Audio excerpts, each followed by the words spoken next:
you find this out and you freak out because suddenly your birth plan looks like it's changing. Suddenly you're frantic to change things so that you can have a vaginal birth. I'm talking about breech birth. Well, for the longest time, I'm just going to tell you, this used to be just a variation of normal, and doctors were able to attend breech. They had the skills, and sometimes there was a breech extraction, which I can tell you is not fun, and it's not what you want. But there were other care providers who understood that you have to keep your hands off the breech. You do not touch the breech baby.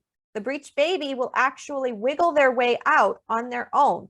In a physiological birth, when you are calm, you can actually have a breech baby. I've seen this too.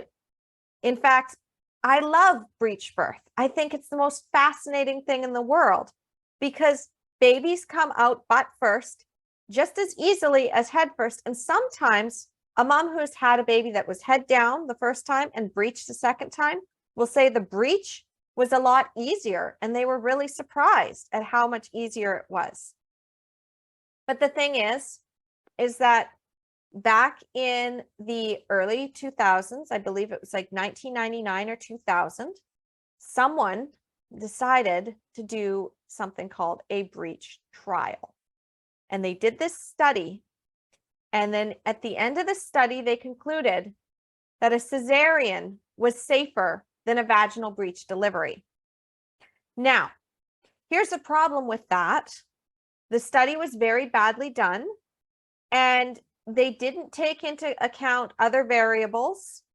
And in the end, I believe it was a Cochrane review, which is a review of all the data from all of the different studies, and they do like a meta-analysis of it. They concluded that that breech trial should just be thrown out. Here's the problem, is that it takes 17 years for a study to become common practice. And that breech trial led to a whole bunch of doctors suddenly no longer attending breech births. Suddenly everybody who was breech had to have a C-section. Suddenly breech was no longer being trained.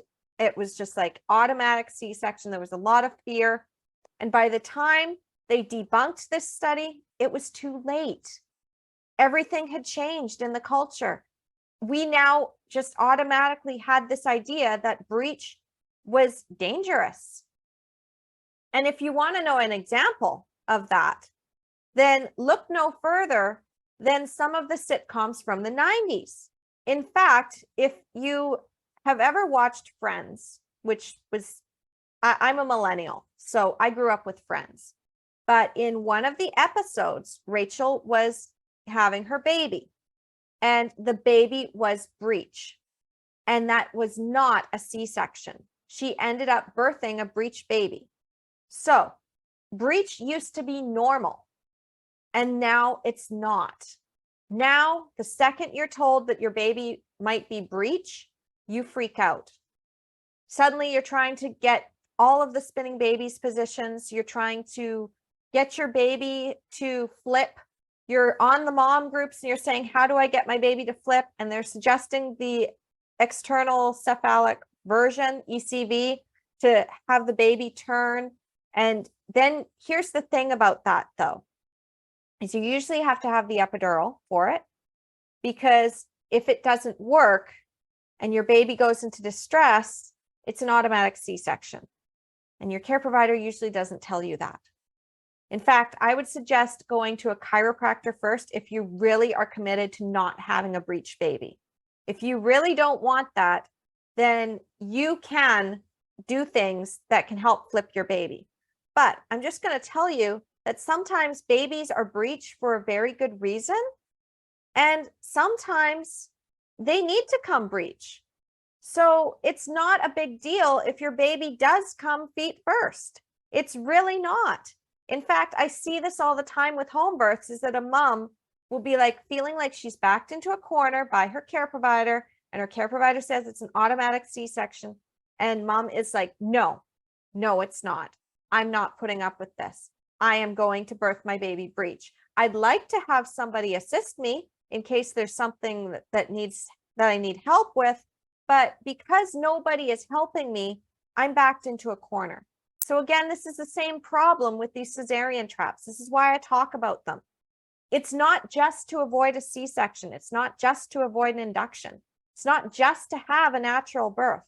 The reason I talk about these traps is because when we recognize them, we can do something about them, and we can change the way that people are treated in their births. It's not just about you, and it's not just about me, because you know what it's like when suddenly something changes in your plan and you feel like you have no options. You feel like you are being pushed into this direction you don't want to go. You don't want surgery. If you've already had a C-section, you don't want that again.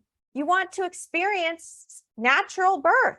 You want to experience the power of your own body. You want to be able to prove that you can do it, but everybody around you is telling you that you can't. And it's so frustrating. And you're just looking on all of the forums, and you're on all of the mom groups, and you're reading all of the books, and you're just looking for that bit of information that will help you. But here's the thing, is that no amount of information is going to help you unless you get past your fear. And unfortunately, with the way that our culture is that it's ingrained into the system. And same with your care provider. They are ingrained into the system of fear. And if you see any more traps that I've mentioned before about natural birth traps, then hey, I would love to hear from you what you're spotting out there in the mom community. I can't be everywhere at once. So you can always send me a message, or you can put it inside of the Facebook group, because what I do is I collect all of those, and then I put them in a nice list so that you can then recognize them. And then I teach content on it as well. So if you're loving these videos, please like, share, and subscribe on my YouTube channel. You can go to empoweringmomsbirth.com as well and check out my website, where I have a bunch of resources. I'm creating a blog now, and follow me on all my social media channels at Empowering Moms Birth. All right, so that's all I have for you today. Talk to you soon.